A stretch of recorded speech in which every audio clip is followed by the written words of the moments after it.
Minister of Budget and Economic Planning, Atiku Bagudu, announced that the Federal Executive Council FEC has approved the 2025 to 2027 Medium Term Expenditure Framework MTEF.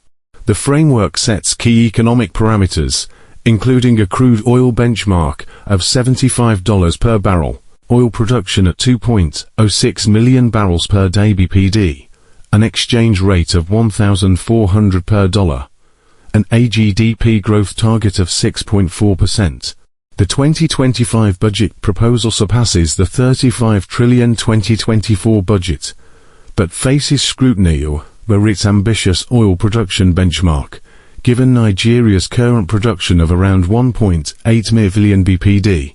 This announcement comes amid a call from the House of Representatives for the timely submission of the 2025 budget to allow proper legislative review.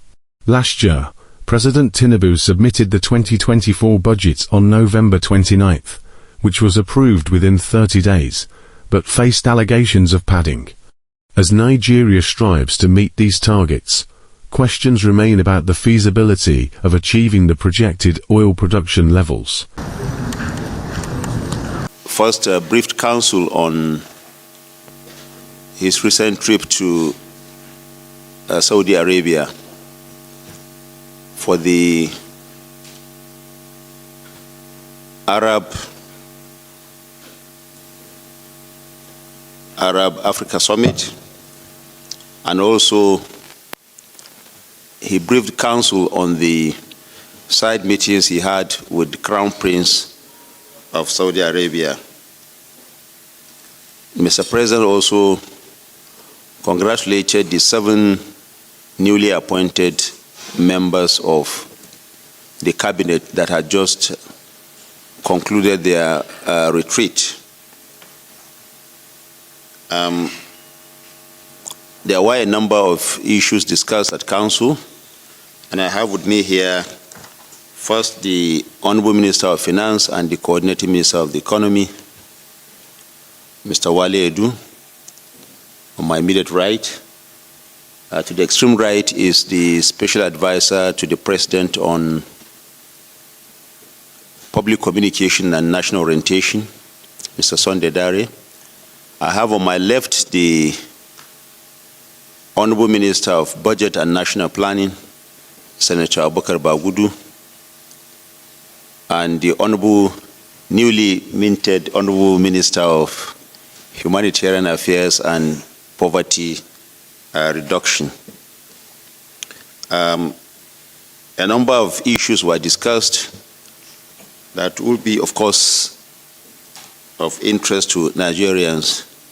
Let me bring in the Honorable Minister of Finance and the Coordinating Minister of the Economy. Thank you. Information and National Orientation. Honorable Minister for Budget and Economic Planning, Honorable Minister for Housing, and the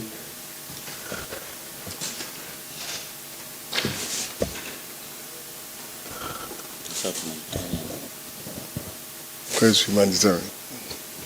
Honorable Minister for Humanitarian Affairs. Today we did have,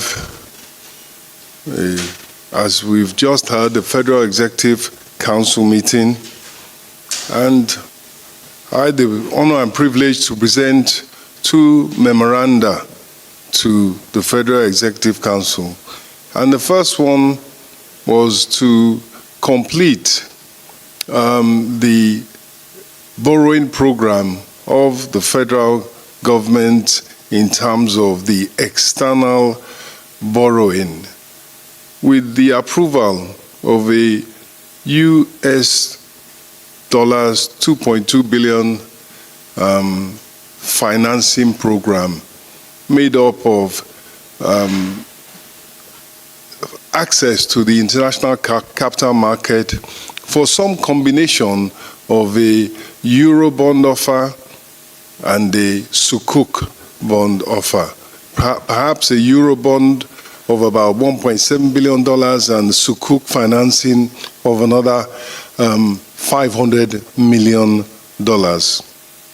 the actual makeup of the financing, which will be done as soon as the National Assembly has considered and seen fit to hopefully approve of the borrowing plan and the external borrowing approval is given. It will be done this year as soon as possible after approval. And the actual combination of instruments that will be raised will depend on what the advisors, the transaction advisors, the financial advisors, what they say about market conditions at the time at which we decide we want to enter the market. Of course, earlier in the year, we had shown the resilience of the Nigerian financial markets and their depth, their capacity, their increased complexity and sophistication by having a domestic issuance of dollar bonds which attracted Nigerians, investors from far and wide, as well as others. And the important point about it is that it used the Nigerian financial system, the Nigerian regulatory system, and Nigerian financial expertise and structures. And it was, apart from any other thing, it was a vote of confidence in the economic reform program of Mr. President, His Excellency President Bola Ahmed Tinubu. Likewise, this being able to access the international capital market is also a sign of the acceptance and the support for the macroeconomic program of Mr. President and indeed his entire administration. As we know, that economic program, that economic recovery and revival program to turn around the economy is focused on the macroeconomic pillars of market pricing of PMS and market pricing of foreign exchange. Those key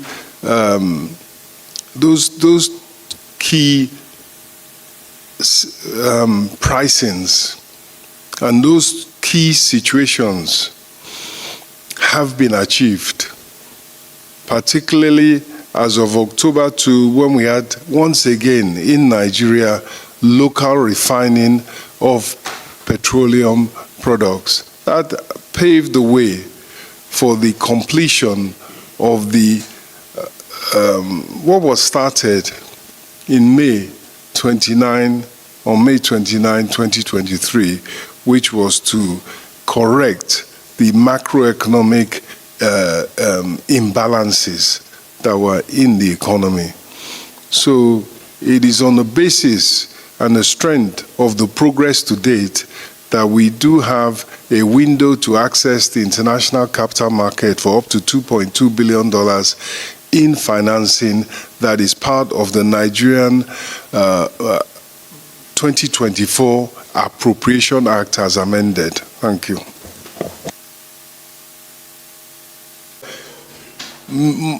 Ministry of Finance Incorporated Real Estate Investment Fund is going to, in the first instance, target 250 billion naira of funding for provision of low-cost, long-term mortgages. When I say low-cost, we are talking about low double-digit, maybe 11, 12%, maybe even less, depending on market conditions. And that will be achieved by attracting long-term savers, life insurance companies, maybe pension funds within the limits of what is allowed, and other savers who want to save long-term, getting market rates. Their money will be blended with low-cost funding that the government has access to, funds that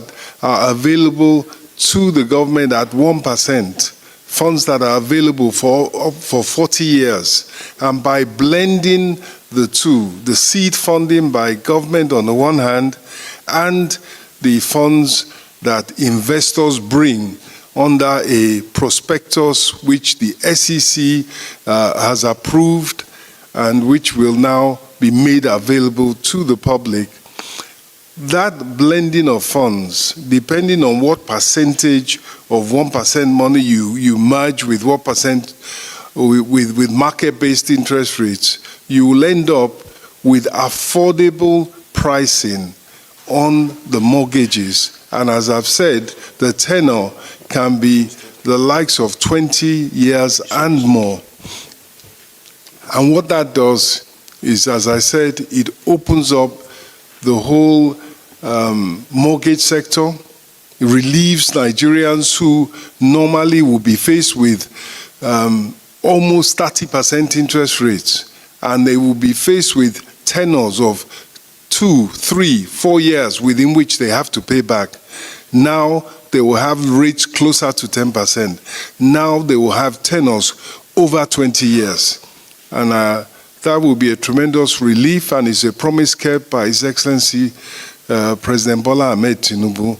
And as I've said earlier, the multiplier effects for the economy as a whole to drive economic growth and job creation are obvious to all. So that was the second approval that was received by the Ministry of Finance today. Thank you. Minister will give us details of that. Thank you, Honorable Minister, the Coordinating Minister of the Economy, the Honorable Minister for Humanitarian Affairs and Poverty Reduction, as well as the Presidential Advisor, Sunday Dari, and Minister of State for Finance. Distinguished ladies and gentlemen, good afternoon. Today, the Federal Executive Council approved a memorandum by the Ministry of Budget and Economic Planning, which was presented by the Director General of the Budget Office on the Medium Term Expenditure Framework and Fiscal Strategy paper for 2025 to 2027. And the Memo 6 Council's approval for the Medium Term Expenditure Framework for submission to the National Assembly. And the Federal Executive Council graciously, upon listening to the Director General, Tanimu Yakubu, approved the 2025-2027 Medium Term Expenditure Framework, which, as required by the Fiscal Responsibility Act of 2007. The Medium-Term Expenditure Framework started with a macroeconomic background, which acknowledged that despite challenging conditions in the global economy, Nigeria's economy has turned in the right direction, achieving a positive growth rate in 2 quarters continuously, significantly, with the growth rate of 3.19% in real terms in the second quarter of 2024. However, it acknowledged that the government will continue to tackle inflation, strengthen economic resilience, support the vulnerable, and rebuild fiscal buffers. And support to higher employment generation sectors, improve the business environment, and effective implementation of youth development and social investment programs. It also included a review of the 2024 budget implementation, where it acknowledged that a review of the implementation of the federal government 2024 budget reveals promising progress in revenue collection and expenditure management. Despite lags in prorated targets, the overall trajectory shows that fiscal efforts are on track, with key non-oil streams performing better than anticipated. Equally, it included parameters for the 2025-2027 medium-term fiscal framework, which include an oil price benchmark of $75 a barrel for 2025, oil production of 2.06 million barrels a day, as well as an exchange rate of 1,400 naira to a dollar, and GDP growth of 4.6%. It is expected that for 2025, the federal government's budget estimate is the aggregate expenditure is estimated at 47 trillion. And this includes a borrowing of 13.8 trillion, which is 3.87% of the estimated GDP. And it includes projections, especially for the first time, provisions for contribution to the development commissions that have been passed by the National Assembly or are in the process of being passed by the National Assembly. And equally, the fiscal objectives were conservative because we want to ensure that we steady the course much as we believe the projections will be exceeded.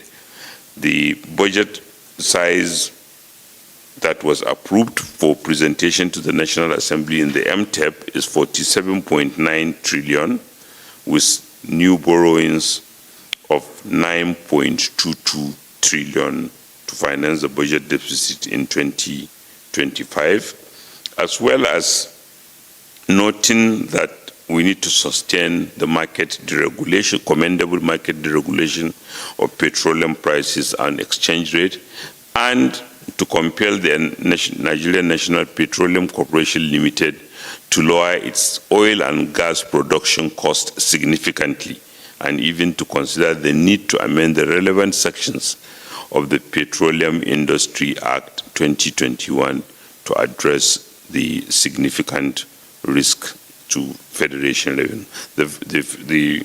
The Federal Executive Council approved the Medium Term Expenditure Framework and the Fiscal Strategy paper, and it will be submitted to the National Assembly. This, in addition to bills that are already at the National Assembly, the economic stabilization bills and tax reform bills, which we believe we will have a very, very strong growth in 2025. Thank you.